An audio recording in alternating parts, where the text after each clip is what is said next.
Hey guys, welcome back to Vince-VellCustoms. So today we're going to do a kit review on a Sentry Kit. I think it is sculpted by Sheridan Deuce. Hopefully that's the correct person who did sculpt this. I don't really know. I got this probably back last year in 2016, and it was one of these things where I was doing some work for a client and he just sent it to me and I never had it planned out. But now that I'm getting back into decent rotations, I'm slipping this one into it. And I'm going to get this done. So I figured let's do the kit review on it now and see how it looks. Bear with the camera view because my studio is a mess at the moment. I'm actually washing and prepping up a couple of kits as it is. So I figured let me get this out of the box now and do it today as well, so I can get all this ready because the warm weather is coming and I can actually start getting out in the garage and prepping everything up and getting stuff ready for paints. Got a lot of big projects this summer. But let's see how this, supposedly this is a 1/4 scale, I think, Sentry. It is the Sentry from Marvel Comics. What is it, the yellow guy with the blue cape, or if I think I'm correct, I don't really remember. So this is the base, and already it's pretty heavy. I don't know how many parts are in here. I really don't know much about it other than I've seen just a picture of it. Hopefully I can find the picture for the beginning of the video so you guys know what it is. I don't know much about Sentry other than the one storyline I read for him when he was just like that mini-series storyline, I guess. I think that was all I really remember of Sentry. But let's see. Alright. That is one big base. Okay, so I don't know how he sits in here. I got the idea how he sits. So these are all the, I guess where all these beams sit into it. Fairly solid. Let's see, I guess it is kind of hollow casted. I guess you could tell because there's a little piece here. Probably is hollow casted to a point, but it seems like it's a very thick hollow casting, so it's not bad. Touching it, let's see, is that rubber? No, okay. Touching it seems a little smooth, so it's definitely going to be washed up so primer sticks to it. You can see it's kind of shiny. I can feel a little bit of residue on my hands. But yeah, that base is big. So let's see what else we got in the box here. Alright.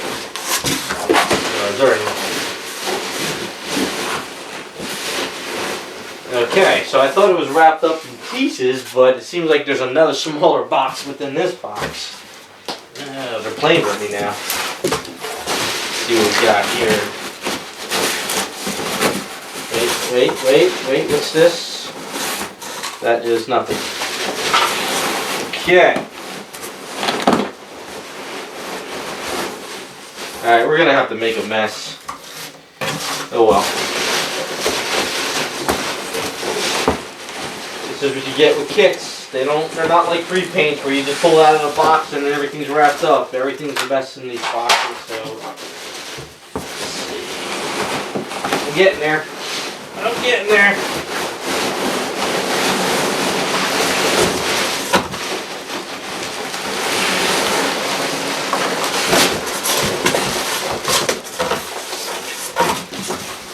Alright, let's see what we got. We got two little boxes over here now.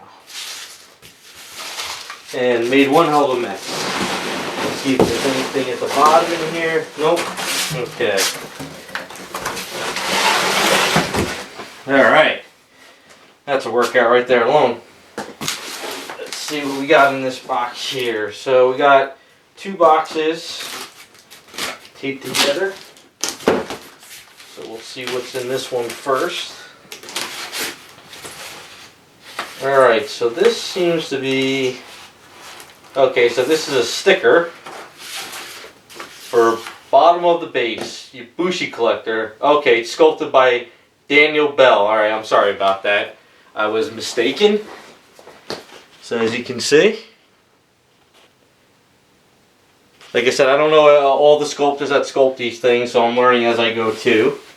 But that is a sticker for the bottom of the base. Now, let's see what we got here.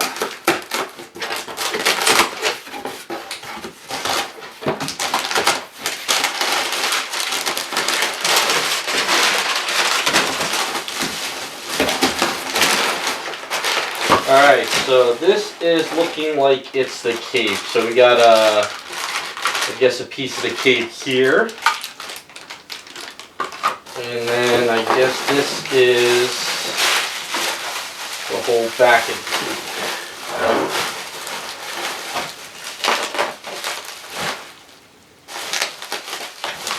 If you ever get a kit too and you use an X-Acto blade, just do what I'm doing. Like, kind of, don't slice your finger. I've done that in the past. But just kind of pull the wrapping and tape away from the item and cut it.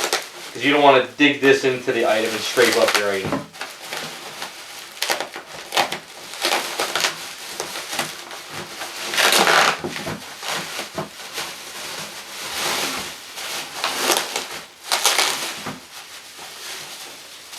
Okay, so here is the cape. Now this is going to be an interesting kit to put together because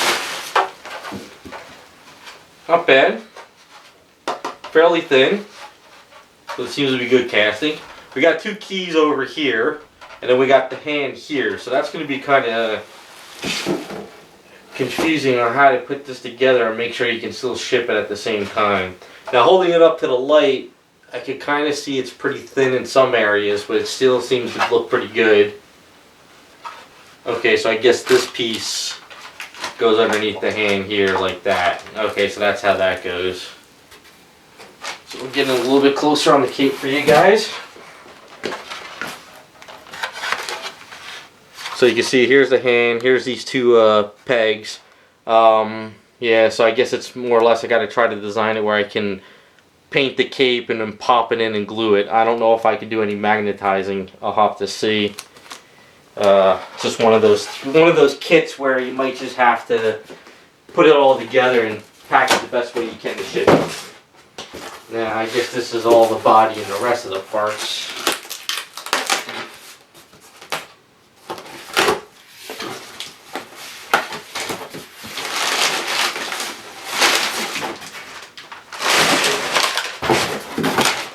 Alright, so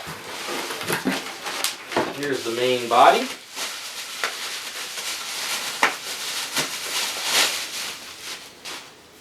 Alright, really cool casting. Let's see, not really seeing any, some seam lines, but nothing major. Nice sculpt. Yeah, nice sculpt. I like the whole body sculpt there. Looks pretty good. Nice detailing. As you can see if you can, there's some, little flashing around here. Nothing major. Some around over in here. Not that bad. Looks pretty good. Alright, so these would be the pillars. So I guess there's all these pillars that go in here around there. Like I said, I gotta design all this to see how this works out.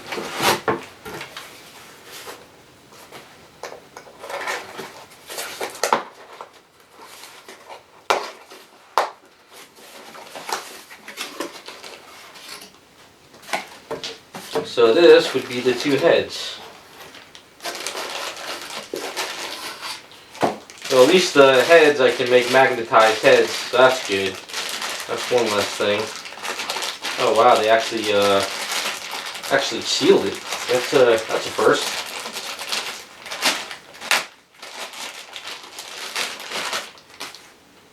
Okay, that looks really good.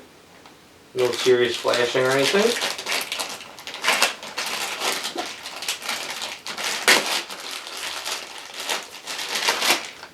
Hair pieces look pretty good. Face looks good. So we got this head here. Yeah, not bad. Looks pretty good. Then this head here. Yeah, I'm not seeing any flashing or major flashing or anything. Just around in there, as you could probably see in the camera, hopefully. Some flashing around the hair. That's easily fixable. You just take your time with a Dremel. This one has it as well. This one's a little bit more thicker. As you can see that flashing. but nothing that can't be fixed. Just prime it up and then you hit it with the Dremel tool and kind of try to rebuild and take it out a little bit and sand it down, and it'll work out pretty good. It looks like they split it though in the, that's weird. They split it down the head around the nose and then in here. That's a weird way of making a mold, but I guess they did that because of the hair. I would have thought that they would have maybe followed up around the ear, come around this part, and then around this hair. I don't know. I guess they did it because of mold wise. I guess the same thing with this. So there is a little bit of flashing that I look around the lips and nose, but nothing that's can't be fixed. So that's the two heads. Let's see what we got over here.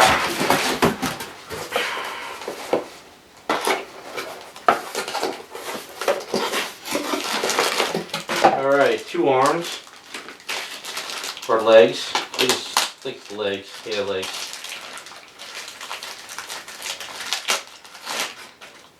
Yep, all solid. Typical flashing on it.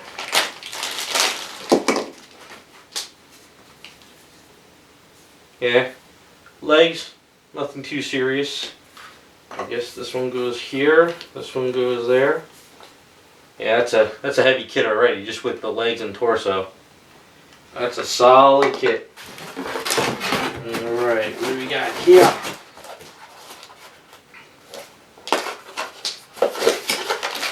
Alright, we got more pillars. Okay, so more pillars and I guess some rope. Yeah, so the pillar stuff I gotta study the picture more before I take them out and figure out how to do all that. I know somebody told me that this kit, some people couldn't figure out the pillars, so they had to make up their own little thing. So I have to figure out how that's going to work for me and see and go from there. It's also talking to the client too and seeing if he wants to, you know, take any liberties or anything.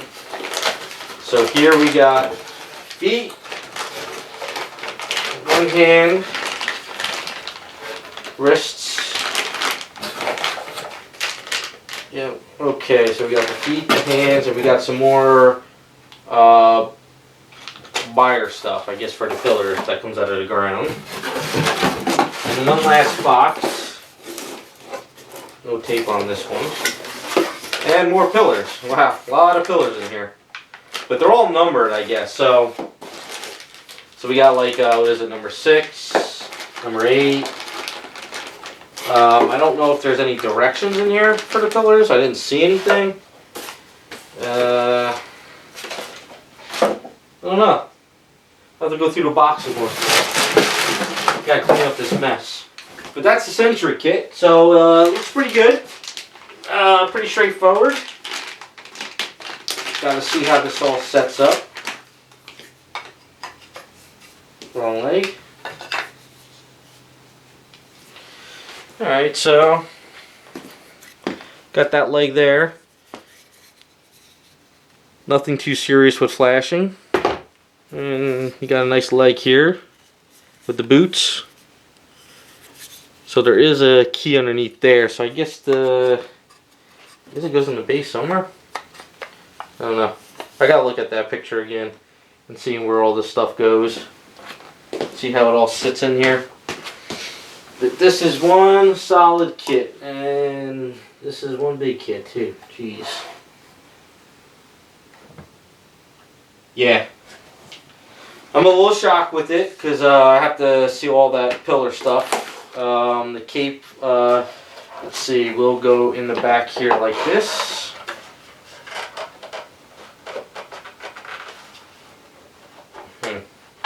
Before I put that in there and break it now, I might have to drill out a little bit of a hole.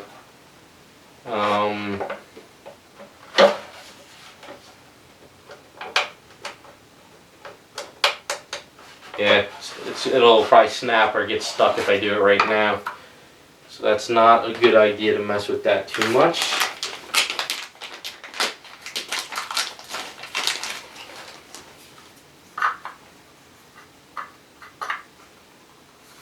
Guess that's that hand, and this is, nope, wrong one.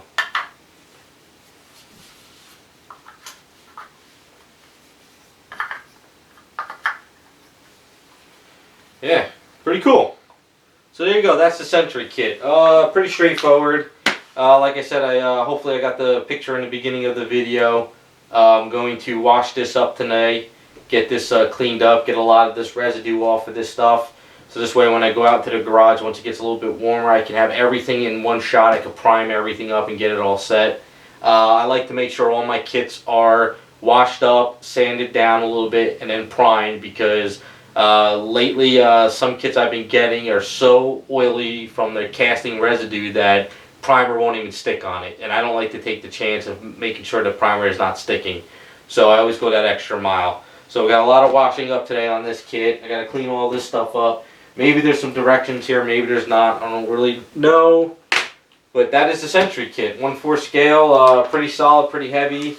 Hopefully in during the spring, summertime, he'll be all done and painted up, and I'll have a final video.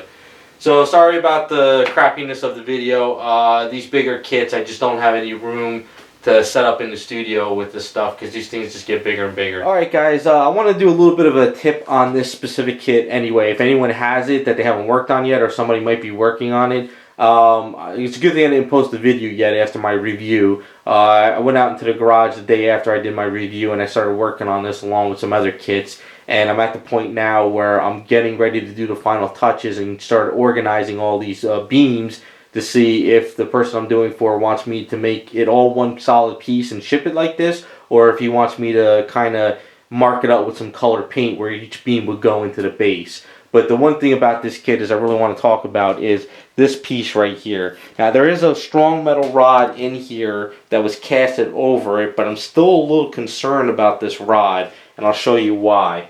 Once you put this kit on here, the key is fine, and the metal rod is good, but the problem is I'm scared of over time that this kit would start warping, because even though I put a strong metal rod in this leg here, a really thick one, and I put another bent out rod around the ankle and everything down to the bottom of this foot, as you can see there's like a little magnet up in there. But yeah, there's a metal rod. I bent it and I dremeled in through here, and I put A's in here. I mean, Magic Sculpt, and so this leg is secured. It's just that this little one beam kind of frightens me. And if I was to do this kit for myself as well, because I'm doing it for somebody else, I want it done correctly. I don't want it done at the point where something's going to go wrong with it. So what I'm going to do is, for this kit, and I suggest that if anyone else is working on this kit, or may have someone else working on it, secure this beam a little bit more. Now I'm going to use my use some sculpting skills anyway, but even though it's underneath of it, it's going to be kind of hidden anyway with the Sentry up here. I got this thick square metal rod. It's 5/16 as you can see. I really don't use this metal rod that much. I got like 3 or 4 of them. Because it really doesn't fit a lot of the stuff I'm doing. But this right now is going to be perfect, because this is steel actually. This isn't zinc. So what I'm going to do is I'm going to Dremel down in here. I'm going to Dremel up around in here, just to about like here or so. I don't really need to go into the key, because the key in that metal rod's fine. It's just that I want this to be a little bit more secured, so over time this doesn't bend down. I mean, like over time, after years and years of sitting up there, this could start warping, and if it does start warping, it'll start breaking the resin. But what I want to do is I want to give it a nice secured piece underneath it here as well. So I'm going to Dremel down into there as far as I can. I'm going to Dremel a little bit up in here to just about right there where the key would fit. And then I'm going to cut this rod and I'm going to put it in there. And then once that's all set, I'll sculpt some Magic Sculpt around it. So it's going to give it a nice, secured, a little bit more sturdy piece. So it's not going to warp over time like I'm thinking it might. Of course I would love to put something like here, or put a beam going like this way, but it defeats the purpose of this all being empty. And I understand what they were trying to do. I think what they should have done is they should have used a really, really thick rod like this, and then bent it and casted it within this foot, so then this way would have been really, really secured. But this is just one tip on this kit. I think it's the only problem of this kit that I can really see. One of the other little bit of problems, nothing major though, was this one beam right here didn't have any kind of notching, so I'm kind of working out my own little notching for that beam. But other than that, It's just a matter of trying to figure out where all the beams fit. Some of these beams had to be tweaked a little bit too as well, like this one back here. I had to drum out some stuff as well over there, but it's a really good kit. So hopefully, you know, once I get all this secured up and I do all my detailing on it and I get ready for paint, we'll have a final video up. I just wanted to share these little tips on the kit while I'm doing a processing of it. So maybe down the line when I start doing kit reviews, maybe I can add a little bit tips when I start working on a kit as well, just to kind of go over some stuff. So thanks for watching. We'll be back with some more videos.